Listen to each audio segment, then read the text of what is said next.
नमस्कार दोस्तों, कैसे हैं आप? आप अवश्य ही अच्छे होंगे क्योंकि मैं अच्छी हूँ। जी हाँ दोस्तों, इसी को कहते हैं सकारात्मकता। हम माने कि हम अच्छे हैं और हम माने कि दूसरे अच्छे हैं, इससे बढ़िया और कोई बात नहीं हो सकती। जी हाँ दोस्तों, चलिए आज मैं आपको फिर से एक पुस्तक से रूबरू कराती हूँ।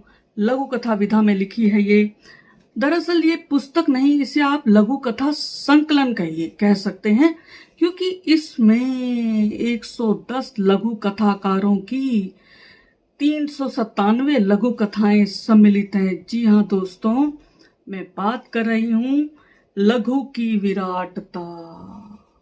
ये लघु कथा संकलन है और इसके रचयिता है सुमति कुमार जैन। आप देख सकते हैं। जी हाँ दोस्तों, लघु कथा तेजी से लोकप्रियता हासिल कर रही है क्योंकि आज लोग जल्द से जल्द बहुत कुछ पढ़ना चाहते हैं। धैर्य की कमी कहिए या समय तेजी से भाग रहा है या ये युग कहिए मशीनी युग है, आप कुछ भी कह सकते हैं, लेकिन लघु कथा बहुत ही लोकप्रिय हो रही है। तो अब मैं बात करूंगी लघु की विराटता, इसके बारे में बात करूंगी। ये पेपरबैक में 2021 में प्रकाशित हुई है, लघु कथा संकलन है और दीप ज्योति ग्रुप ऑफ पब्लिकेशन से प्रकाशित है। ये आप इसको खरीद सकते हैं मात्र 500 रुपए में और पृष्ठ 440। जी हाँ, और इसके संपादक सुमति कुमार जैन जी अलवर में रहते हैं। मैं आपको इनके बारे में थोड़ा सा बता देती हूँ, इनका परिचय दे देती हूँ। ये बहादुरपुर जिला अलवर में जन्मे और संपादन, इन्होंने कई पुस्तकों का संपादन किया है। इन्हें अनेक पुरस्कार प्राप्त हो चुके हैं, सम्मानित हैं। ये प्रधान संपादक हैं जगमग दीप ज्योति से, जो 34 वर्षों से प्रकाशित हो रही है। यह हिंदी मासिक पत्रिका है, अलवर से प्रकाशित। ये था इनका परिचय। जी हाँ, और अब मैं थोड़ा सा संपादकीय के बारे में बता देती हूँ। बहुत सुंदर लिखा है इन्होंने। ये कहते हैं, कुछ जज्बे अपने दिल में संजोए हुए कदम दर कदम आगे बढ़ने वाला सच्चे मायने में कलमकार हुआ करता है, जो चलता तो है अकेले पर उसके अंतस की कस्तूरी की महक वादियों में जब अपने में होने का सहज आभास कराती है तो स्वयं एक रहकर भी सर्व विद्यमान हो जाता है। परिवार और समाज में घटित होने वाली छोटी बड़ी रोचक अरोचक घटनाओं का असर एक संवेदनशील व्यक्तित्व पर पड़ना स्वाभाविक है। कुछ व्यक्ति उन घटनाओं को देखकर भी अनदेखा कर जाते हैं, कुछ उन्हें देख सुनकर सोचने तक सीमित रह जाते हैं और कुछ उन्हें देखकर चिंतन मनन करने लग जाते हैं और कुछ उसके बारे में लेखन अपने शब्दों में करते हैं और उसको साहित्य के किसी भी विधा में शिल्प व संवेदना के साथ व्यक्त करते हैं।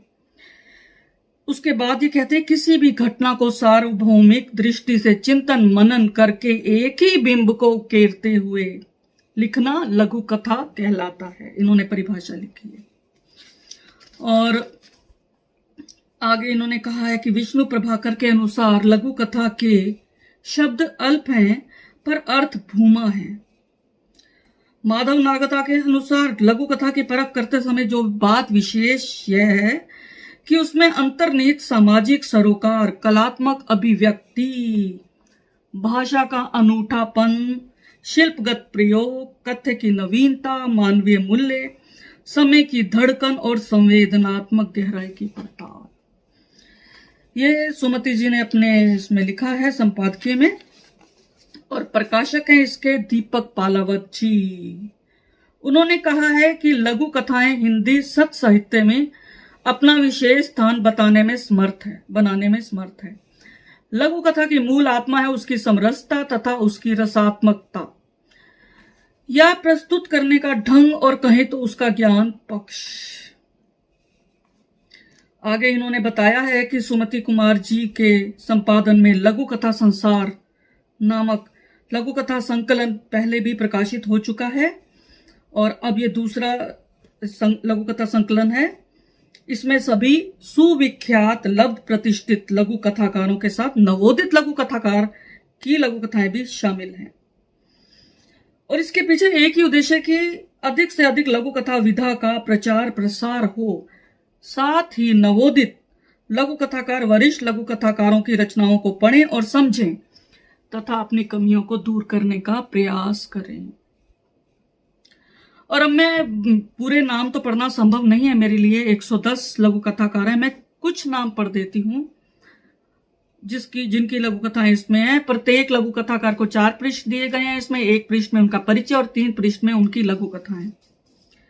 और मेरी लघु कथाएं आश्रम, गूंज और सीलन, ये तीनों लघु कथाएं पृष्ठ 11 पर हैं। पृष्ठ तो 11 नहीं है, 11वें क्रमांक पर कह सकते हैं। और पृष्ठ है, जो लोग पढ़ना चाहें वे पढ़ सकते हैं। पृष्ठ शुरुआत में ही है, ये है 41 पृष्ठ 41 पर क्रमांक 11 पर आप मेरी तीनों लघु कथाएं इसमें से पढ़ सकते हैं। अब मैं नाम पढ़ देती हूँ। आकांक्षा यादव, अंजना चलोतरे, अंजुलता सिंह, अंतरा करवड़े, आशा शैली, घमंडीलाल अग्रवाल, ज्ञान प्रकाश पीयूष, कमल चोपड़ा, कविता भट्ट, माधव नागदा, मधुकांत, कृष्ण कुमार यादव, डॉक्टर पूरन सिंह। ये नाम मैंने सुने हुए हैं काफी, लेकिन सभी लोग इसमें लघु कथाकार हैं और अच्छी उन्होंने लघु कथाएं लिखी हैं। राजकुमार निजात हैं, राम कुमार घोटड़ हैं, राम बहादुर व्यतीत, रामचरण यादव, रामेश्वर कंबोज। उसके बाद है रूप देवगुण जी, डॉक्टर संगीता सक्सेना, डॉक्टर सरोज गुप्ता, सत्य प्रकाश भारद्वाज, श्रीमती सविता चड्डा, शशि सक्सेना, सुकीर्ति भटनागर, सुकेश सहनी, त्रिलोक सिंह ठकुरेला, डॉक्टर उषा किरण सोनी। बहुत सारे नाम हैं, तो चंद नाम मैंने पढ़े हैं इसमें से। और अब मैं थोड़ा सा इसके बारे में और बता देना चाहूंगी कि ये लघु कथाएं सामाजिक सरोकारों से जुड़ी हैं, अंधविश्वास और कुरीतियों पर प्रहार करती हैं, चुपके से पाठक को सीख दे जाती हैं, उसकी सुप्त लुप्त भावनाएं जगाती हैं, मानवता का पाठ पढ़ाती हैं। कुछ एक लघु कथाकारों ने संस्मरणों को ही लघु कथा कह दिया और वे उसे लघु कथा का उचित प्रारूप नहीं दे पाए। मुझे इसमें थोड़ा बहुत कमी लगी। और कुछ लेखकों ने पौराणिक कथाओं को ही लघु कथा का रूप दिया है। मुझे ऐसा लगा, देखिए लघु कथा में लेखक का अपना कुछ होना चाहिए। हमने कोई घटना सुनी, उसकी ज्यों की त्यों रख दी, ऐसा नहीं। कलात्मक पक्ष को उभारना चाहिए लघु कथाकार को। और इसके बावजूद अधिकतर लघु कथाएं लघु कथा की कसौटी पर खरी उतरी हैं और पाठकों पर प्रभाव डालने में सक्षम रही हैं। संपादक मंडल को साधुवाद, इसी निरंतरता को बनाए रखें, यही ईश्वर से मैं कामना करती हूँ। धन्यवाद दोस्तों। तो आप इस लघु कथा संकलन को प्राप्त कर सकते हैं। सुमति कुमार जैन जी ने इसका संपादन किया है। आप फोन करके प्राप्त कर सकते हैं। तो शुक्रिया दोस्तों, फिर मिलेंगे अगली कड़ी के साथ। तब तक मुझे आज्ञा दें।